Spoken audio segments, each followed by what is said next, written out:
And we're on.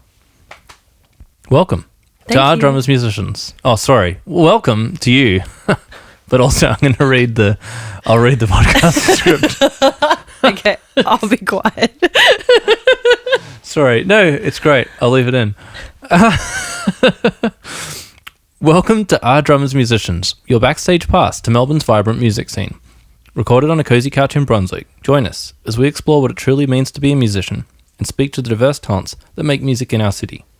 Today on the podcast, I'm excited to be sitting down with Grace Chia, a soulful hip-hop, R&B and spoken word artist from Tasmania. Grace is a self-made, multidisciplinary artist who is making waves across Tasmania. Grace has just released 6 singles in the last 4 months, including a music video for her latest track, I Can Be Wicked Too. Grace uses her roots in spoken word poetry to influence her lyrical performances and mixes R&B melodies with old-school boom-bap beats. She uses the stage as a platform to speak on political and social issues not normally discussed in mainstream hip-hop and media. Driven with her passion to inspire change, Grace empowers those who feel alone and voiceless. In her music, Grace offers deep thought lyricism, soulful melodies and raw performances, with her heart worn proudly on her sleeve. She performs regularly at local hip-hop, queer-allied and female-led gigs around Hobart's live music venues, including the Museum of Old and New Art, Mona, and was a headline artist for this year's Mona Foma. Grace has supported a range of national and international hip-hop and electronic music acts, including Draft, All Day, Man As Ill, K-Lab and Grouch in dub, and poets Alok Made Menon, Luca Lesson, and Harry Baker from the US and the UK. She's recently been working with the all-female and non-binary band Flora in a collaboration that has recomposed her songs to be performed with a live band. As well as performing, Grace organises and promotes local hip-hop gigs, open mic nights, and works with interstate artists to facilitate the Tassie legs of their tours. She has recently been awarded the Young Achievers People's Choice Award and was nominated for Best Live Act at the National Live Music Awards 2023. Grace has just finished a run of 15 shows in 2 months and has dropped in for the podcast while she's here in Melbourne for a special Australian hip-hop show she's organised.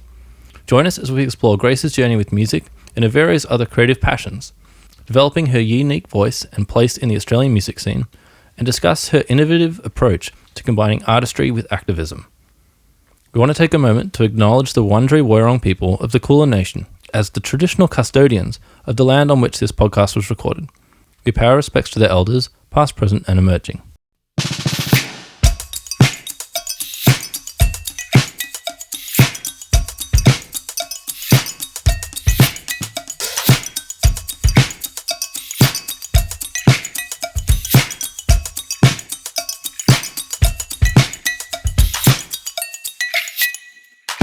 Welcome, Grace Chia, to the podcast.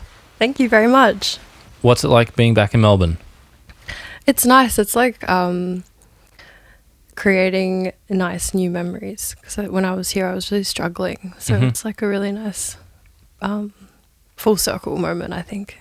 Is this the first time you've been back to Melbourne in like 10 years or something since you moved to Tassie? No, I've been back a few times, but it's the first time that I've come back by myself in a really long time. So you've got this gig that you've organised, and you also just mentioned that you're actually doing a support set as well.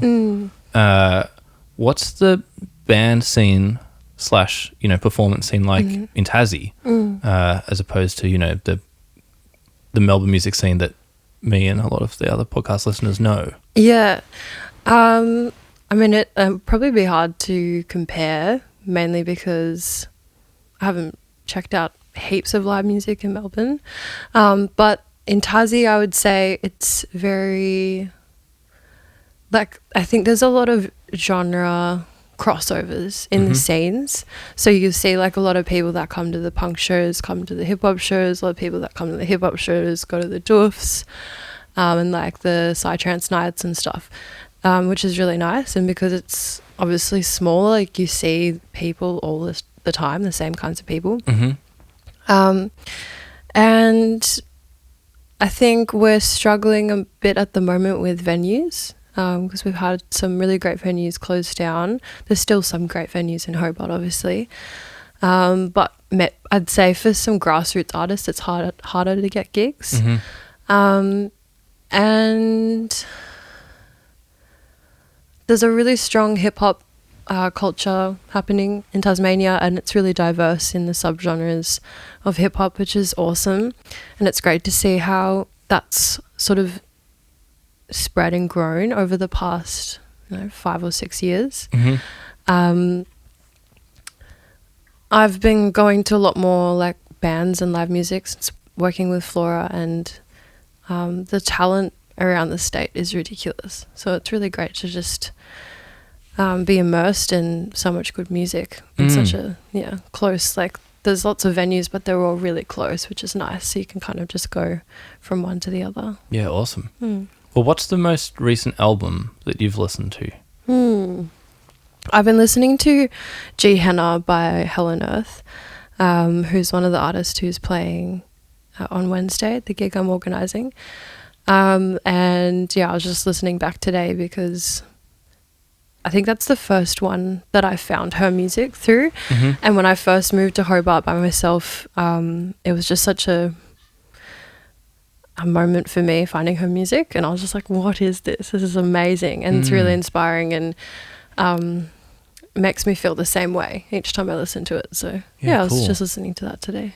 So what's like the first music that you remember listening to? Like ever? Yeah. Probably my dad playing. Yeah.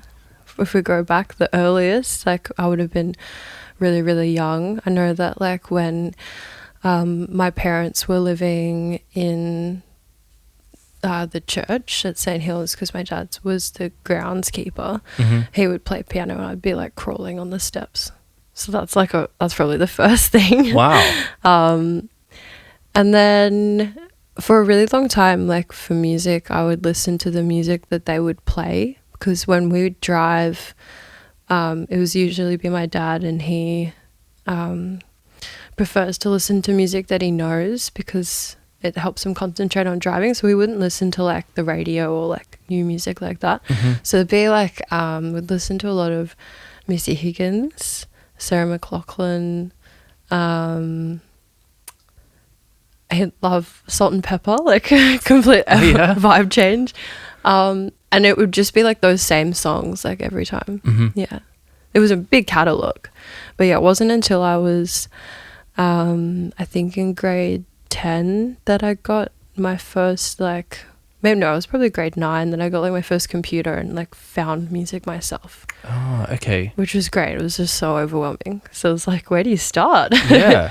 I guess like when you're in year 9, was that iTunes or like YouTube and streaming for finding music? Definitely a lot of YouTube. I think some iTunes, and I got into SoundCloud as well. Oh, in yes. like grade 10 or 11, and I think that's where I found most of my new music, which cool. was really cool. But then I'd love artists and then be like, have you heard of this person? And it's just like some obscure artist with like 300 listens. Like, no. And I missed a lot of that common knowledge of like, you know, the greats and stuff. Yeah, sure. Yeah. Have you gone back, I suppose, to listen to, you know, some more like classic artists, I guess? Yeah. I've been trying to do that in the last like 5 years to fill in the gaps, especially working in music. And but I like that it led me to some really interesting places, like going through SoundCloud and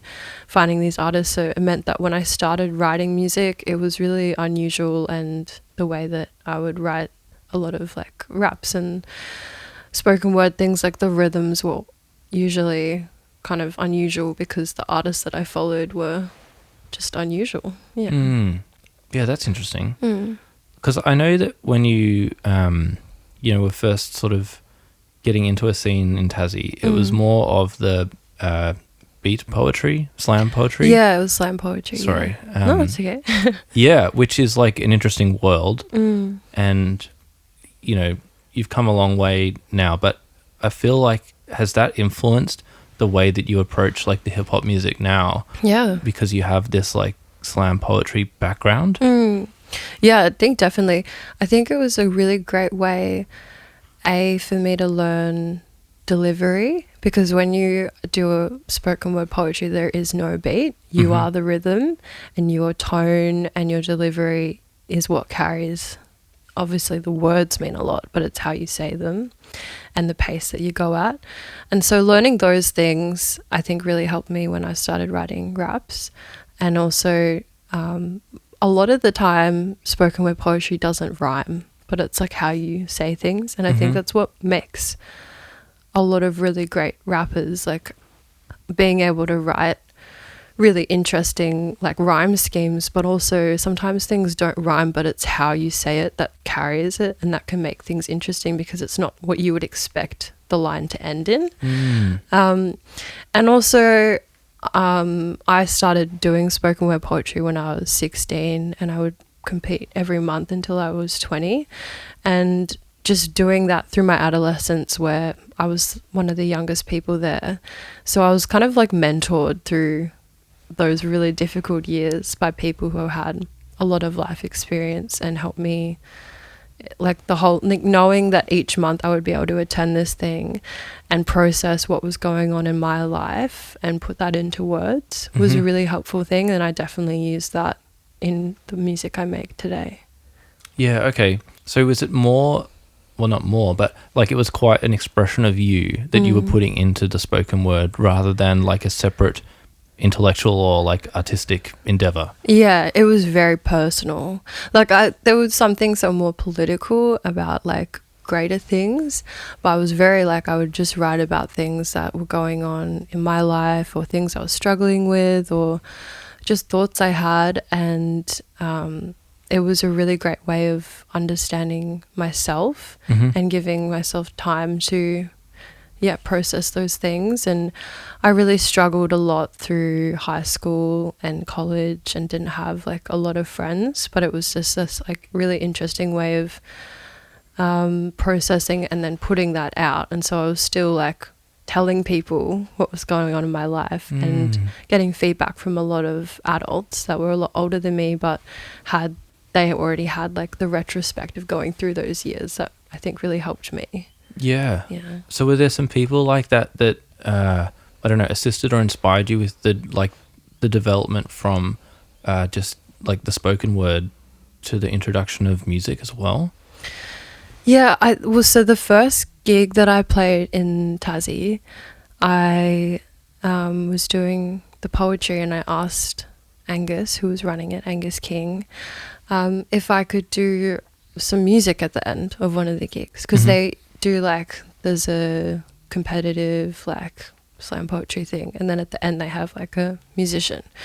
And I think I was like turning 20, so I was like 19, and I just asked, can I like perform at the end? And I performed with my dad, and he played piano, and I just sang. And that was probably the first transition into blending the two, but they were all covers.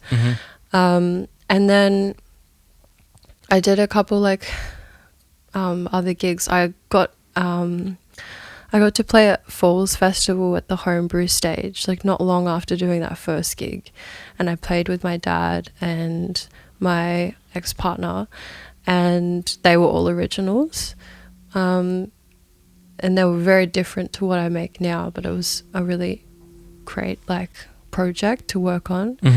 And then when so that was obviously like the New Year's, like Falls is over the New Year's, and then into the new year in 2019, there was a gig called Music Madness in Launceston, which ran monthly, and it was kind of a blend of like acoustic music, a lot of hip hop, and kind of just like anything else you want to do. Okay. So it was almost like a build open mic. Like there would be artists that they would select, but it was very loose in what you would perform.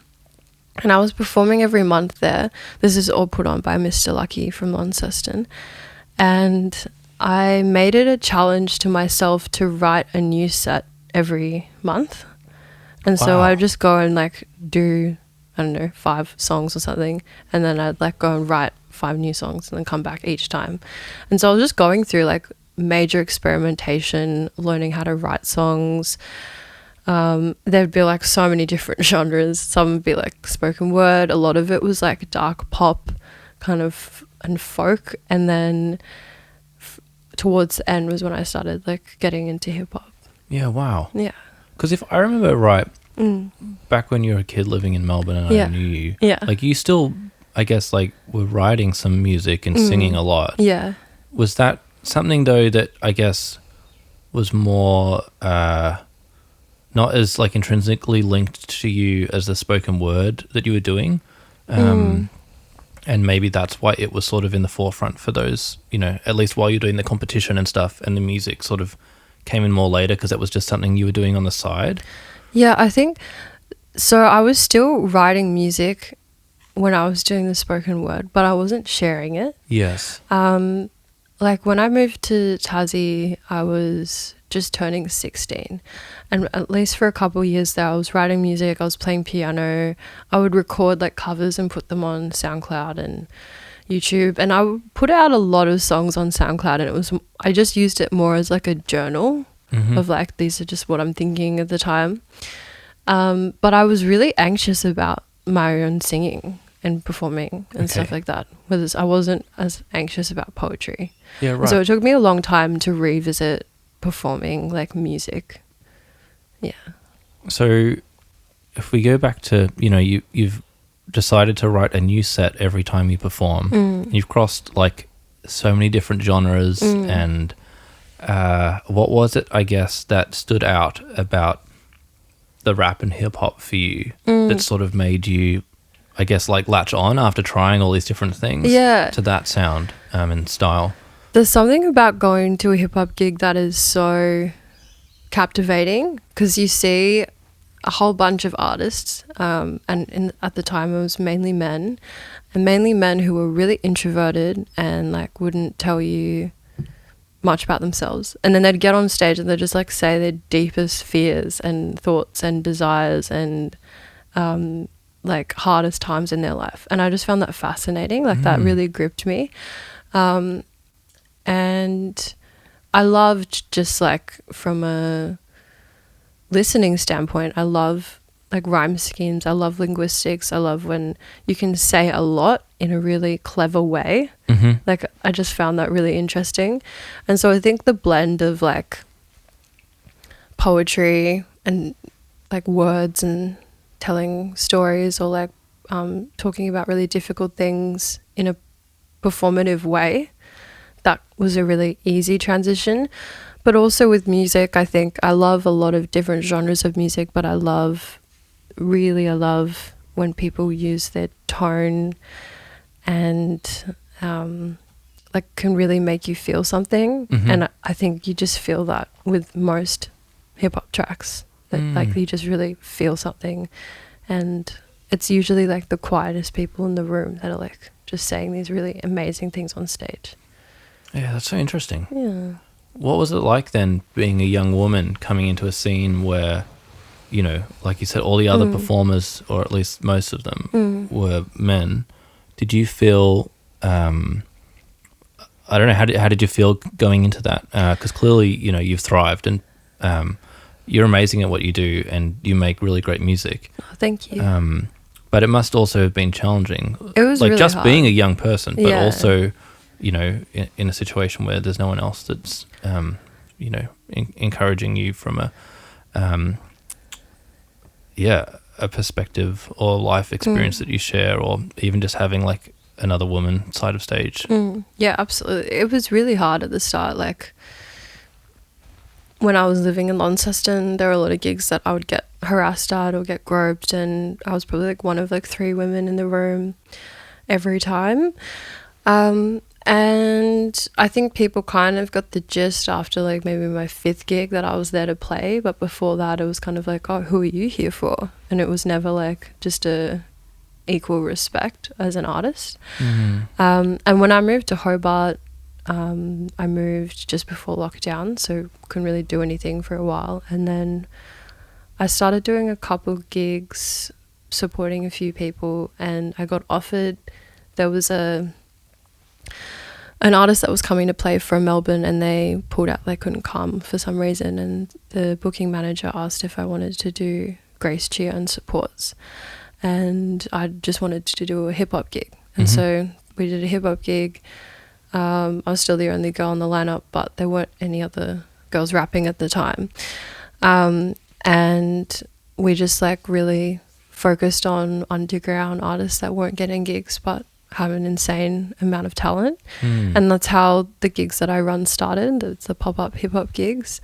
And a big focus on that is creating safe spaces for women in hip-hop, both to get on stage but also just to attend the event. Because when I was going to gigs, I felt like I needed like an invisible suit of armor, and I would dress really masculine, and I felt like any part of sharing and showing my femininity would be a potential way for me to like end up in a dangerous situation or just like to be harassed. And so it really changed the whole way I would be at gigs, which I didn't like, but it was a survival thing. And it's amazing to see like over the last 4 years that we've run the gigs, or 3 years that we've run the gigs, that now we have 50-50 women like attending the gigs, women from all walks of life, like right there in the front rows, like all women.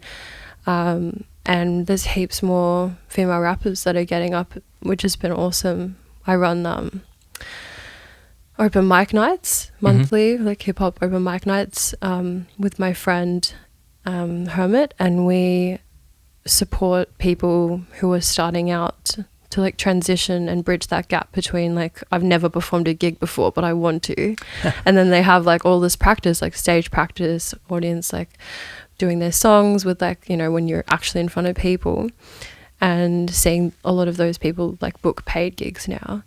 And so from that we were able to support a few women to perform more, and we put on a hip hop takeover at one of the festivals in Tassie called Multiverse, and that was the most women that have ever performed at a hip hop gig in Tasmania ever. Wow. So it's definitely like changing, which is amazing, and it's really an honor to be a part of that change.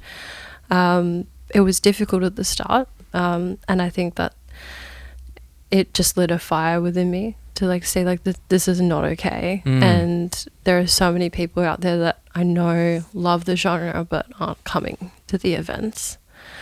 And like, I mean, historically, both in the music industry but especially in hip hop, there's a lot of misogyny, and there's a lot of women that didn't get their flowers for the way that the culture has progressed and the history in hip hop. And so it's important to me to really support women and create spaces in hip hop where people can get up and feel safe and come to a gig, and they know that they can come to pop-up hip hop and it will be a good time, and you won't be like looking over your shoulder the whole time, you know. Yeah. Well, I'm so sorry that was your experience early on. Makes me pretty upset, I guess, hearing stories like that of you know, it's your first experiences coming out to gigs, not even like as a like, it doesn't matter if you're a performer or just in the audience, absolutely. but that you're if just feeling uncomfortable is not good, but let alone, you know, getting assaulted, and I get pretty frustrated and upset about that, and I think it's amazing that you've done so much work to build such great places, to, you know, really make a difference, to change that. And I think it's pretty inspiring that you've in such a short time turned it around from you being one of the only artists that's a young woman performing to now you're in Melbourne playing a bill of all female rappers. Yeah, and they're all rappers that I look up to so much, so it's like just insane that they are all really on board, and it's really cool, and I would love to do something like that in Tassie as well. Yeah. So what was it like, I suppose, trying to figure out like what your voice was going to be coming into like the music world and scene? Because, you know, you had the poetry, spoken word style, and then you've been singing, and now your music is quite not like a hybrid, like it's still within the genre, Yeah. but you are drawing on like a few more things. For sure. and singing a bit too. Yeah. Yeah, has it been something that's just like been naturally evolving out of you, or something like you've been a bit more deliberate about in trying to create a sound? Because I think if I think about it, like you've got quite an interesting voice, and it's quite original, the sounds that you make and the type of lyrics that you write too. And I'm wondering if that's something that has just come out, or something that you've more deliberately worked on to carve out a space that's uniquely you. That's an interesting question. It is really free-flowing for me. It's not intentional, the sound that I will write, or the subject that I'll write about. It's just what comes out. There are some songs that I felt like really compelled to write about, like Messiah Mini and It Starts With You, which are both really, really political songs, and I felt a sense of responsibility as an artist with a platform to say something. But I'd say most of the other songs either are a response to something that's happened in my life, and that's how I process it, or it's just like, a feeling I'm in at the time, and I try and let that be really organic, because I think if I force it, then I'll probably just hate the song within a week. But yeah, this year I'm especially like really trying to allow myself to just write what comes naturally. And I think in the year before I was writing and I was boxing myself in a little bit with like, I make hip hop and it's got to be around this, and it's got to be like have these kinds of influences. Whereas this year I'm just coming back to some of my roots in like really loving a lot of singing and soul and R&B, and absolutely my love for hip hop, but not being afraid to like experiment and come into new waters and just do something. If it feels natural, then do it. Yeah. So I'm releasing a single a month this year, and every single is going to be quite different to the other. Okay. Yeah. Because I feel like you've released more than just one single a month. Yeah, I have already. I think 6 is out, right? A couple were like unexpected. Okay. Yeah.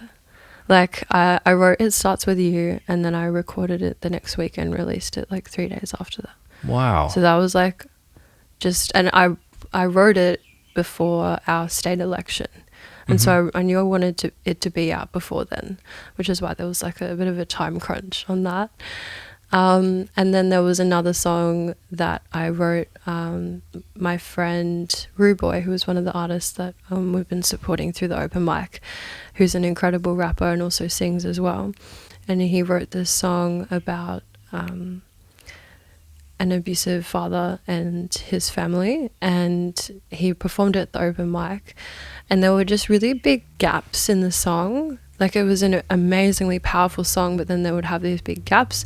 And I went up to him after and I was like, would you mind if I wrote a hook on this? Because I can hear something really complimenting like the really intense lyricism that you've put in. And so I wrote a hook from his point of view in that, and that was released this year as well. And then the other ones were each month. So what's your creative process like then? Because that's like a wild turnaround. To most artists, I suppose, to write something so quickly, like if we talk about the political one, to write a tune, to go in and record it and then put it out. Like most people would do that over a period of months, at least, I suppose. Is that generally, like, I know that's sort of a special case because you were like, oh, I want to get out in time for the election and it's got political messaging in the song. Yeah. But like you have such a high turnover of content. Well, like you just put out so much. Yeah. Is that because that like your process is quite quick? It is quite quick. Like when I start writing a song, I want to have most of it done by the end of the sitting of the writing session. Okay. Like sometimes if it's not gonna, like, I don't want to force it if it's not gonna come out. But most of the times when I'm writing something and I'm like deep in the emotion, it will just flow out, and then it's just a song. But I would say a big thing is like I top line music. So I write songs over beats that are already produced, which obviously takes a massive time out of the process. And I'm working with Lockie Hamill. We're co-producing some music, which will be a longer writing process, and a lot more intentional. But yeah, generally, like, either someone will have sent me a beat, or I've found one and contact the producer, and then I'll write over that and then record it. And I record with Lockie, and we get it all recorded in that session, and he mix and masters it like as we go, pretty much. Okay. Yeah. I don't know anything about like the scene of getting a track to then write over. How does it work practically? Is there like, are you just listening on like SoundCloud or Bandcamp to find a track that you like, and then you ask for permission to use it? So there's lots of ways you can go about it. Like, I would say the best way you could do it is work with a local producer or interstate producer and talk online, and then you can buy a license from them, which is usually how it works. And if you have an exclusive license, then that's the best, possible thing, because you can put it out on all platforms and no one else is going to write on the beat. Sure. It's not always like the most financially viable thing, and so a lot of people, including myself, I also purchase a lot of licenses from beat makers on YouTube, and you can either do that directly through them, through like email or something, but a lot of beat makers will put their music on a third-party site called BeatStars, and that's like, it has like a contract in there, and you can pay for different kinds of licenses, so you can buy an exclusive license and negotiate a price with them, or you can buy like a set license fee, which is all different kinds of prices, and then and that enables you to put it on all streaming services and make revenue from it and perform it live. And it's a really amazing, like, there are some incredible beat makers on YouTube. So I think some people knock it, and I do understand, because lots of people can make the same make a song on the same beat as you, if it has like 100,000 views or something like that, but the talent level on there is insane as well. So like on my album, I worked with a producer here called Reese Shooks, who's amazing and has been around for years and years. And then I worked with a guy from Poland who produced 4 of the songs, and I originally found him by doing a single on one of his beats from YouTube that I bought a license for, and then he contacted me and was like, I'm loving what you're doing, like, do you want to make more music? And he sent me a pack of beats. And so it's like cool. A really amazing way, because I would have never found this guy from Poland, but his like taste was really similar to mine, and he had this really great like old school like 90s boom bap style. And yeah, it's just like that crazy digital age where we're able to connect with people all around the world. Like Guard Down, which is the single I put out in March, that guy who produced that was from the UK. And he's like had like platinum releases before, but because he's just got this like stuff on YouTube as well, that it's like accessible for artists like me to work with him. So do you, with the license, do you have to pay like ongoing royalties for each like stream or purchase, or is it a one-off fee for the license? Yeah, no, it's a one-off fee. Like I've just signed to a sync agency, and so a lot of like any music I've made with producers that I bought licenses from that third-party site I can't use, because there's a clause in there that you can't use for sync. Sure. And sometimes it's tricky to get in contact with those people. But if it was like, say, I've worked with a few producers in Australia that we'd just do like a split like contract and split the fees that way. Yeah. So when you get a beat, excuse my lack of knowledge about this area. That's how you would say. like how many bars are we talking? Is it like a 1-bar loop or an 8-bar phrase or 16 bars, or is it like a 5-minute, song type thing that where it goes through changes and you can I don't know, just go over the top of it, or do you chop it up? Like, Yeah, I mean, you could go a lot of ways about it. Like Guard Down, I bought the stems of all of the things.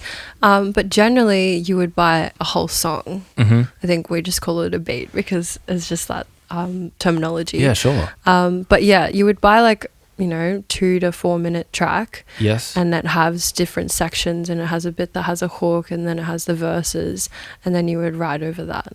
Okay. Yeah. And Yeah, cool. some producers you can buy from they're just loops, and then some you can buy like the stems, so you can recut the beat and like, yeah.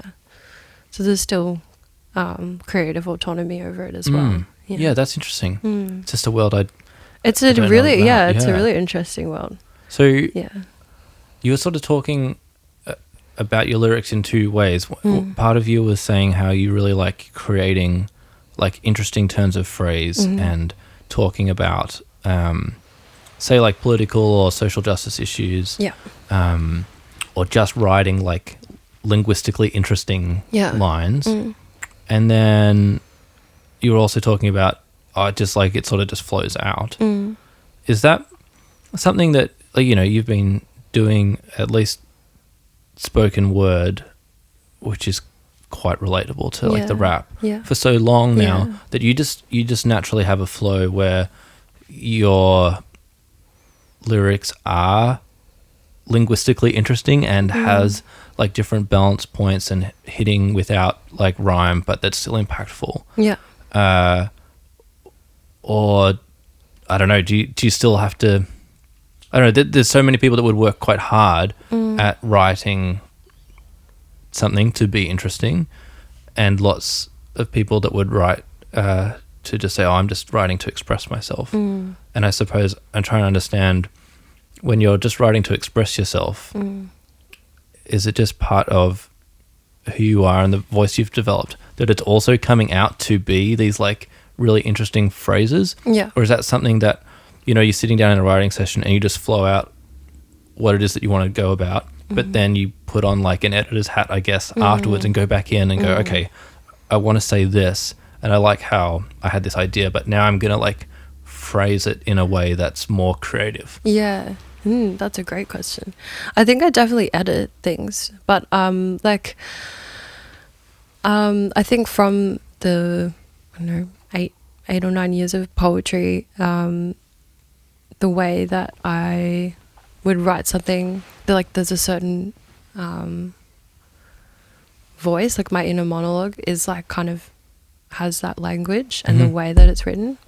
I recently spoke at the domestic violence against women rally in Hobart, and I was asked a couple of days before it was on if I would write a poem, and didn't have heaps of time, and I just sat there one night and wrote this thing, and that like I hardly edited anything out of that, and it just flowed really well. And I think it depends on the sitting. Like sometimes I'll write something and I might cut out like a few lines, and then sometimes I'll write something and I'll cut out heaps of stuff and edit it a lot. But like I Can Be Wicked too was pretty much what I wrote like as it came out of my head. And there were maybe like 4 bars that I rewrote, and like there's definitely lines that I cut out, but like I think I just go into a state of like hypermania and like just like really enjoy the writing. And then there are some things that I find really, really difficult to write, and it's just like it takes a lot of time. Or if I know I'm like, I think different songs with different meanings, like It Starts With You is very literal, and it's like, this is what's happening in the world, and so all the material's there. It's just like how you say it to have the most punch that will pull people in and really listen to those lyrics. And then there's some things that I've found really difficult to talk about, and I'll write about them in a really abstract way, that like it doesn't have to be so literal about being like, this is what's happened to me, this is how it made me feel, but it's in the, like it's just layered in metaphors. So I guess I would say that I don't intentionally write things just because they would sound, interesting or clever. But I'll write something that's just from the heart, and then I'll go back and I'll edit it to be more interesting than maybe how it naturally came out. I really do like a lot of rappers, how they have just really intricate rhyme schemes, and that pulls me in. And I think it's something that I'm practicing more with my pen game, just to do that. But I don't want to just say something because it sounds good. Do you know what I mean? Like, I don't want to just say things because they rhyme and they're good bars if I'm not actually saying anything. Like, the substance is probably the most important thing to me. But it's an absolute bonus if it, like, you know, sounds interesting the way you say it and the rhyme scheme's intricate. And yeah, so I'm trying to find a blend with that, but I would say that it's more important to me to be saying something important than to just be sounding good. Yeah, sure. Yeah. What's a rhyme scheme? Rhyme schemes is just like where the syllables rhyme in your lines. Okay. So like, if you're rhyming like the end of every word, or if you're rhyming the middle, or if you're rhyming the middle and the end, like those are all just different rhyme schemes. Okay. Yeah. So sure. Coming up with things, and I think the most interesting ones are just ones that like you don't expect or you don't naturally think of, and then you're like, wow, how did someone think of that? Like, it's just fascinating. It's a really fascinating world. So have you found it going from, you know, doing tracks and performing with tracks to now working with, well, collaborating with Flora and doing like a live band version? It's been so fun. Yeah. I mean, this is like the first women that I've worked like in the room with in music as well. So it's like, that's a whole other experience as well for me. What do you mean by that? Like, I worked with Viliani, who's an amazing rapper from Melbourne, and she also produces, but we've never like, we met last year, but like the whole time we were writing music, we'd never met. We were just talking online. And so working with Flora is like the first women that I've like worked with in music, because I'm usually the only girl in the room up until the last couple of years. And so that's just been amazing as well, because it's a whole other sense of, I felt myself really come out of my shell and not see my femininity as such a like beacon of like being like a threat to my safety. And so it's been a really great rite of passage for me. And they're just incredibly talented musicians, beautiful people, that immediately made me feel comfortable. And so that's been amazing. And then just like hearing the songs that I've written be performed with a like 8-piece band is incredible. It's just really been a dream come true. Yeah, I don't know what else to say about them. They're just like amazing people, and they've enriched my life so much. Yeah. Do you think that like performing with a band then is going to be something that, you know, you do quite a lot more, or will it still be, you know, the music that is under your name, Grace Chia, generally will be, you know, you're rapping over tracks, and this is more just like a side project rather than like a development of your sound to becoming like an act that tours or performs regularly with a band? Yeah, I'd love to do it more, and we'd love to tour. I think the only thing that's holding us back is just the financial feasibility of it, because it's like 9 people. But it's an extension of my own project. So all the songs that we perform are songs that I perform solo as well, or have performed solo in the past. So I do like sing a lot when I perform as well, and it's just a really special blend. Like, I think it's unusual, and it feels like we're really onto something special when we perform. It's a really cool blend of like neo soul and hip hop and R&B, and there's such interesting instrumentation, and they've all worked for many years in different bands, and everyone just brings such an amazing point of view to it, and it's really collaborative. Like, there are no there's no one person that's like making all the calls. Like everyone has a voice and everyone makes the song what it is. And yeah, we would love to tour and do more shows. I think it's really interesting that you can, like for Monofroma, I played solo and I played with the band. Mm-hmm. And I think it would be cool for people who maybe came to both gigs, because they're really different performances, but they're both like, you know, things that I've written. But it's just like it has its own life. Mm-hmm. Yeah. Yeah, I wanted to ask about some of the gigs because you've played some pretty cool ones. You know, I guess would Monofroma be like the highlight so far of shows this year, or are there some other like standout ones for other reasons? I've always dreamt of playing at Panama Festival. Yes. And we played that this year with Flora. Mm-hmm. And so that was just like incredible for me, because it was something I've like dreamt about for years. Monofroma was absolutely surreal, and it was in like the town that I grew up in through like my adolescence and stuff. So being back there was really crazy, and being like on a, you know, ridiculously big stage with like giant screens. And we had Sabine, who's one of the singers in the band, we'd come up with this cool like futuristic cyberpunk costume, and so we'd like sewed it together, and I'd like painted our like kind of logo on the pants, and she'd sewn these crazy like kind of like hoodie, but it was really cropped and it looked like chain mail, and then she'd braided these black things and she'd sewn it into my hair, so it looked like my hair was just like sewn into the outfit. Wow. And so it was like just crazy, and we made this kind of puffer jacket cloak like cape thing out of a sleeping bag, and so it was just really, it was the most out there I've been in a performance, and that's why I say like it's been a really great experience for me to work with these women who are all really supportive of that, and I feel like they've helped me come out of my shell in that way. And it's harder to bring those things into hip hop, but it's encouraged me to just express myself more how I feel I want to. Yes.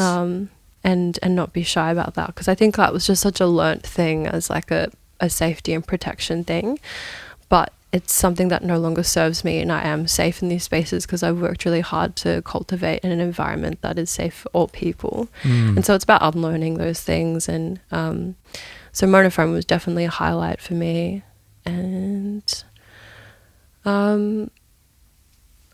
we've put on a couple other gigs. I put on a fundraiser for a venue that got closed down, and that was just such a learning curve for me, because I run events, but I usually run hip-hop events, so running an event with lots of bands was really, there was lots of things to learn about. It was a 10.5-hour event that all of the artists who performed volunteered, and all of the proceeds went to supporting the venue to put live music back on. And we had a silent art auction, and so I think that was definitely a highlight, because it was just so many weeks of a lot of work, all like seeing it come together, and it felt like this really big beast that I'd said I'd put my hand up for, but it was so rewarding, like seeing how the community came together and into fruition. Yeah, cool. Yeah, I guess we should touch on briefly, like, you are not just a talented like musician, but also visual artist and photographer and video maker. You've sort of like spoken about like organizing a lot of events, and you also do like physical medium, and you know, there's so many different creative projects that you do. Yeah. And you do all of them like super well. Oh, thank you. It's not like one, like you just have like the music thing. You do all of these different ones to, you know, a really high professional standard. Do you think that, you know, they're all just different parts of you that are coming out in different ways, and as life goes on, they just come to the forefront in different ways, and, you know, you cross over, collaborate to be able to, like, you know, draw the logos from your skills in other areas, and help, like, you know, with taking photographs and making videos? Or do you think that, you know, you want to lean into the music side of things now that some big momentum, I guess, is growing around the Grace Chia Act that, is getting all the current attention, I guess, in Tassie and beyond? I think I imagine I'll never be able to stop focusing on different mediums. Like, I think that's when I get unwell, is when I like say like I can only do this thing. Mm-hmm. And when I was at uni, they were really encouraging us to focus on one thing as a specialist skill, and then have like other kind of background skills that you can bring to the table, which I do understand, like that's a great thing to lead with, but it's just not how my brain works. And I think where I'm at now is that it's things that I've worked on and skills that I've worked on since, I was being like a photography assistant at like 14, and then I've worked in that industry since then. And so all these things that I've like worked on for years, they're all like have come to a point where those skills have all progressed, and now I can do most of them professionally. I definitely have had to step back from, like when I was in Launceston, most of my work was photography and filmmaking, and now I'm more selective about the jobs that I take. But I love working in lots of different mediums, and I think there's things that you can express in certain mediums that you can't express in other ways. Like music is a really literal direct response to things, but I love like illustrating, and that's a really abstract thing for me to talk about, like what goes on in my head. And I just recently had an art exhibition. That was the first time I probably exhibited my artwork as like a solo thing. And that was like 3 years in the making. And then photography is like capturing the world around you and capturing people's essence. And that's something completely outside of myself, but it's a really major passion. And events are like, creating these spaces for people. And like, so all of those things I think are really important to me, and I don't want to give any of them up because they all give me fulfillment and purpose. I'm not sure how I'll navigate it if music just keeps picking up, but it's something that I don't want to lose, even if it's just like, I don't know, taking photos when I'm touring, or having a say in the gigs. Like if I'm doing a headline gig, like having a say in like how we run that, and like making sure that those spaces are accessible for people. And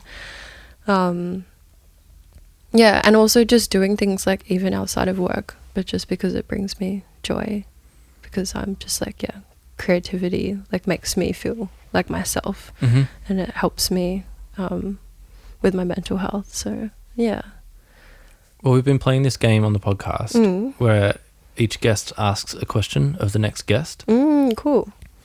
We sometimes run into problems where because the guests don't know who they're asking the question of, sometimes they're not like tailored in a way that's the most applicable. So I've got a question for you from Holly Thomas. Cool. She's a great session drummer, and she has a band, Quivers, and people might know from like playing with Husky and a few other projects too.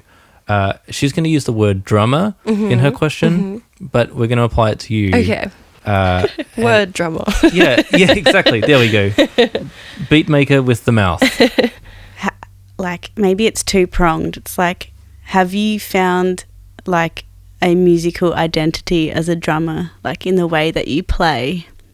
And oh crap, I've forgotten what the other part of it was. How did you get there? Like, how did you find your vibe or your style, or do you have one, or is that something that you've wanted?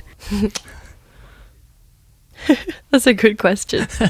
I get what she like. I guess like, how did you find your like style, or your signature like style in the instrument you play? I think it's something that I still feel like I'm navigating. I think my style is rooted in, as I was saying before, like substance and purpose and saying something. And so that's why I think it goes through so many different genres, but as long as the lyrics are good, then it's enough for me. And I think it's like sonically, it's a lot around a blend of 90s New York hip hop and like early, I don't know, traditional like Australian hip hop. And then there's sort of like blends of that spoken word. And I think that's because I really do love the Australian hip hop sound, even though I think sometimes it's quite polarizing. I really love the punchiness and the rawness of it. But I love a lot of the soulful influences in American old school hip hop as well, and that golden era.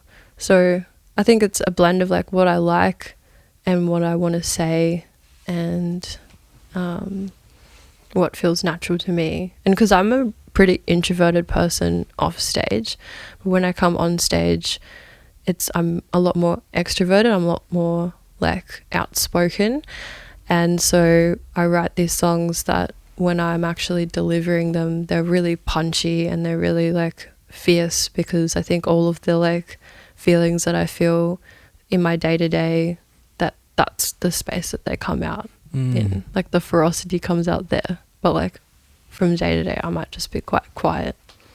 Yeah, that's so interesting. Some of your lyrics are like super intense, or they're calling out like an issue, or like calling out a behavior or a call to action, or like a demanding of change.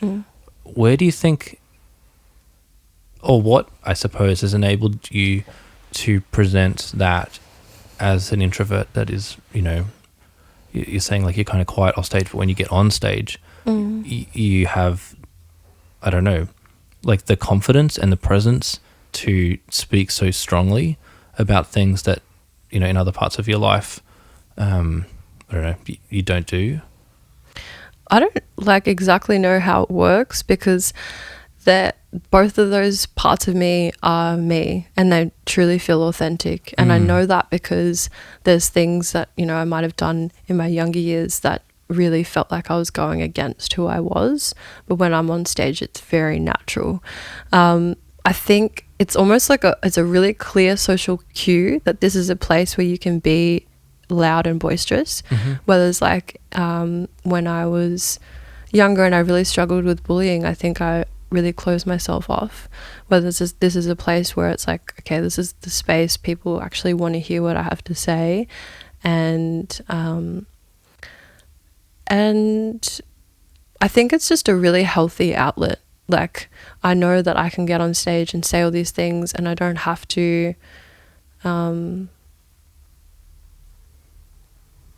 like I think the quiet time is just as important as the time when you're on stage and you're delivering that and you're being fierce, and it's like a massive exhale of emotions. Yeah, so it's kind of like, I mean, music is a big therapy for a lot of people, but it's definitely a therapy for me, of like this like exertion of like all the things that I'm feeling. Yeah, sure. Yeah. Well, what question would you like to ask our next guest? I want to ask how do you prepare for a show, like before you go on stage? Like what do you do in the green room, or like the day of a show? What do you do before you perform? So I always find that super interesting. Like some people like have to have a drink, or some people like, I will not drink at all. Some people have like, I don't know, really obscure rituals. Yeah. Do you have a really obscure ritual? Not really. Like I don't drink before I play. I have like a 1 drink max if I play like the last set and I'm there for the whole gig. But I mean, warm up my voice, maybe practice a song that I'd like to be more sharp on. But I'm trying to think. I think I try not to overthink it too much, because I'm a big overthinker and I know I can get myself caught in those things. But generally, like, yeah, just take a moment to breathe before, and not the gigs that I think I've played the best are the ones that I haven't put like a massive amount of pressure on myself. So yeah, I try and not do that, but it's hard. Yeah. Well, we like to wrap up with 5 quick questions. Cool. And I know you're based in Tassie, so we can tweak them a bit. Yeah. But I'm just going to ask them as they're written. Go for it. What's your favourite venue to play in Melbourne? Okay. Well, in Melbourne, I've only played at what is it called? It's in Fitzroy. It's the hip hop one. I don't know why I'm having a blank. The Laundry Bar, which was great. But that's, it's probably my favorite because it's the only one I've played. Well, favorite in your hometown of Hobart? Yeah, in Hobart. I think Simple Cider, which is the one that we're fundraising for. And that's just because of the environment they create. They're so supportive of all of the art scene, like not just music, like comedy. They have live drawing, they have improv nights, and the vibe there is just so good. And Dean, who was working on sound, was awesome. And yeah, I would say the Simple Cider. What's your dream venue to play at? That's a good question.